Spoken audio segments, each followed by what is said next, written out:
You may have been told that you have benign paroxysmal positional vertigo, or BPPV. What do you do next? Before I tell you the very next thing you should do once you've been diagnosed with BPPV, I want you to get a thin pillow and a disposable bag.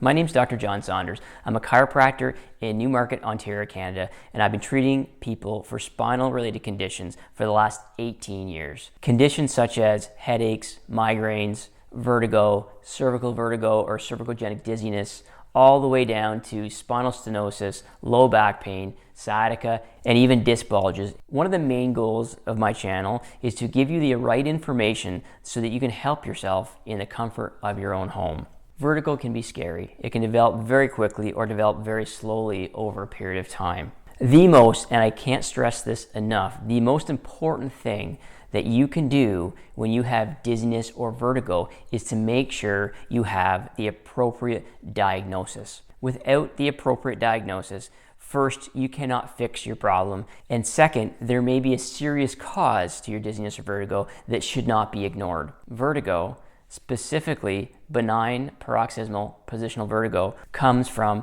the inner ear. But there are other causes to dizziness, such as your neck, a vestibular migraine, an infection in the inner ear, and even something more sinister that would require emergency care. However, in this video, I'm going to tell you how to recognize that your dizziness or vertigo is coming from your inner ear and what you should do about it.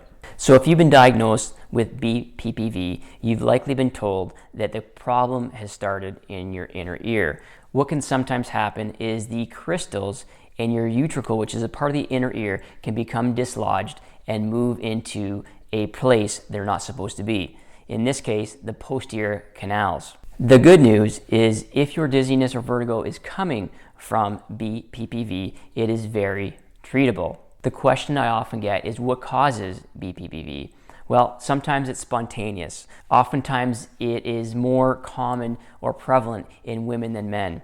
The aging process can put you at more risk for BPPV as well. The inner ear can degenerate with age, and this just allows that process of the crystals moving from the utricle into the semicircular canal to happen much easier. If you've suffered trauma to the head, a car accident or whiplash or concussion, this can also cause the crystals to move out of the proper position. Even high intensity exercise has been known to cause BPPV. So what are some of the signs and symptoms that could indicate that you in fact have BPPV? Does your vertigo happen when getting out of bed, rolling over in bed, sitting up, moving your head up and down, when you look up onto a shelf? Are these things that precipitate your vertigo? Is your vertigo transient? When the vertigo starts, does it last a few seconds or at the maximum up to about a minute?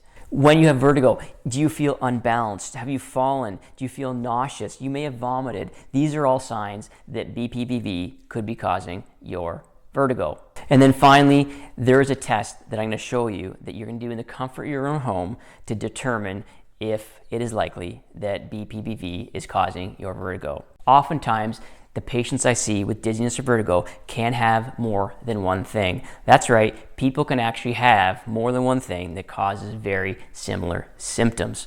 So oftentimes we will see patients that definitely have dizziness coming from their inner ear, but they also have neck issues that are contributing to their dizziness as well. If you are unsure, check the description out. There's a link to a video that shows you a few modified tests that you can do to yourself in the comfort of your home to see if any of your dizziness is coming from your neck. If you enjoy the content we're putting out, there's a link in the description as well, or you can hit the subscribe button below right here. Make sure you hit the notification bell so that you'll be informed when we upload future videos.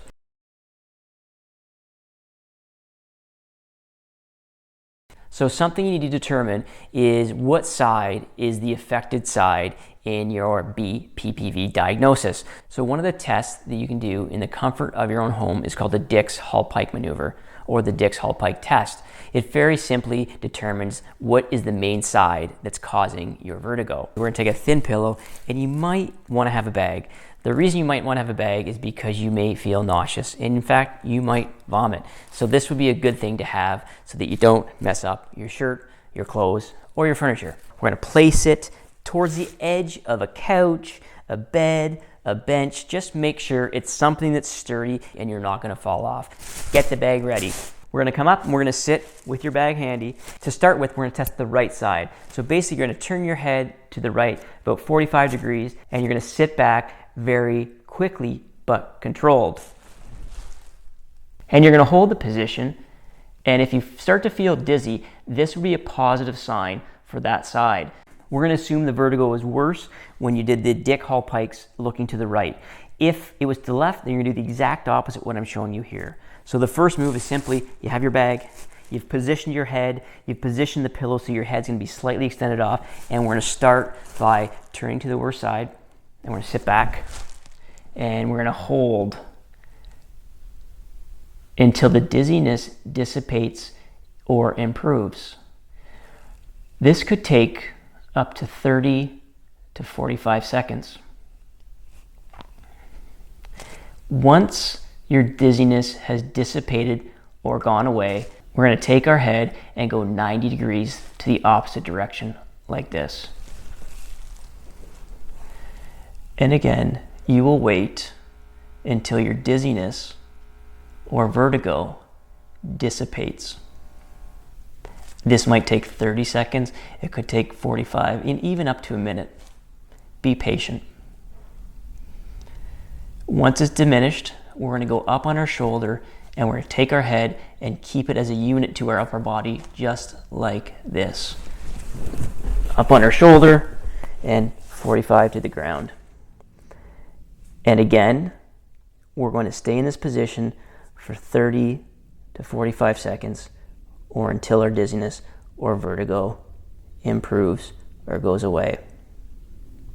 Once it has, take our legs like a pendulum. We're going to sit up as a unit and we're going to come back to neutral and we're going to sit here for at least a minute until we get our bearings. Please be patient with this procedure.